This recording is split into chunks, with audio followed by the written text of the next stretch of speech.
Bonjour à tous et bienvenue sur ma chaîne YouTube Thermovivi. Aujourd'hui, je vous propose de découvrir en vidéo une recette spéciale Pâques. On va revisiter le Paris-Brest avec des fraises à la chantilly. Vous allez voir, c'est hyper gourmand et finalement assez léger quand on pense à tous les chocolats qu'on va devoir s'empiffrer. Ça vous branche? Allez, on y va!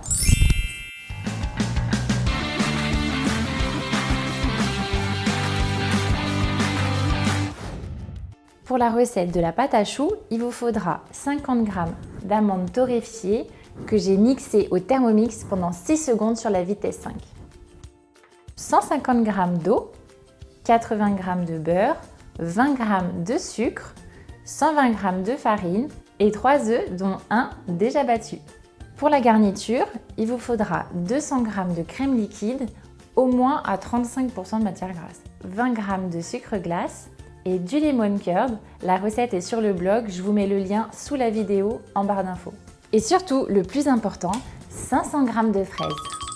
Rends-moi mon lapin! Dans le bol du Thermomix, on verse l'eau, on y dépose le beurre et on verse le sucre. Programmez 5 minutes, 100 degrés, vitesse 1. On ajoute la farine, on retire le couvercle et on va programmer 1 minute 30, 37 degrés, vitesse 3. Le résultat doit donner une pâte avec quelques grumeaux. Il faut la laisser refroidir quelques minutes avant de pouvoir mettre les œufs. Préchauffez le four en chaleur tournante à 180 degrés. Après refroidissement, on va refermer le bol et mixer 30 secondes sur la vitesse 5.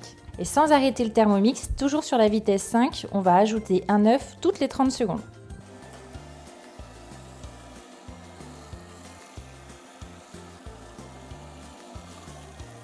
Attention, pour l'œuf battu, il faudra introduire seulement les 3/4 de l'œuf.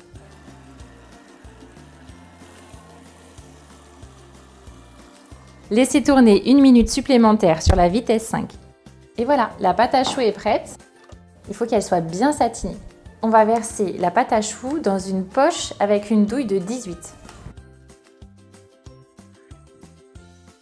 Graissez un cercle de 18 cm. Si vous n'avez pas de spray, vous pouvez utiliser du beurre ou un peu d'huile sur du sopalin. Déposez la pâte à choux tout autour du cercle. Pochez un second boudin autour du cercle. Et on va pocher un troisième cercle au milieu des deux boudins.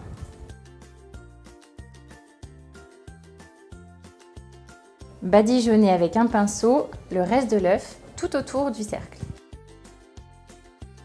Saupoudrez avec les amandes mixées. Ça va permettre de cacher les petites imperfections. Enfournez pour 35 minutes à 180 degrés.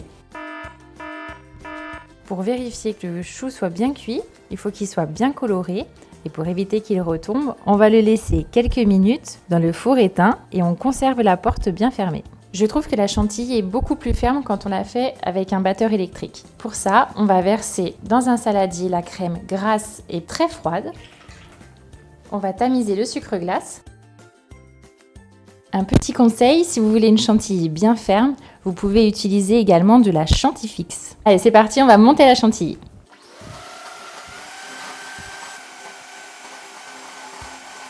Voilà, on sent que la chantilly est bien ferme. C'est parfait.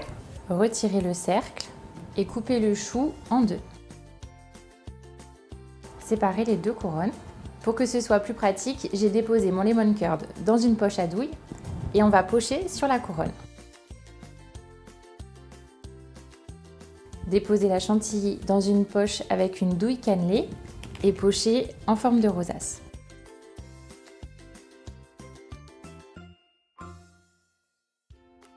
Lavez et équeutez les fraises à l'aide d'une paille. Et coupez la fraise dans la longueur. On va la disposer de chaque côté de la chantilly.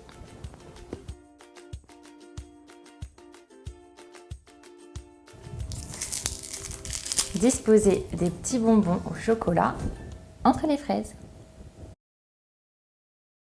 Et on va redéposer délicatement la couronne de chou. On passe à la dégustation. Ok, j'avoue, c'est pas super pratique à manger. On s'en met un petit peu partout. Mais alors, la fraise, la chantilly, le chocolat, c'est trop bon. Ça passe tout seul. Et voilà, la recette du Paris-Brest revisité à la fraise est terminée. J'espère sincèrement que vous avez apprécié la vidéo. Si c'est le cas, pensez à mettre plein de pouces vers le haut et à me laisser votre avis en commentaire.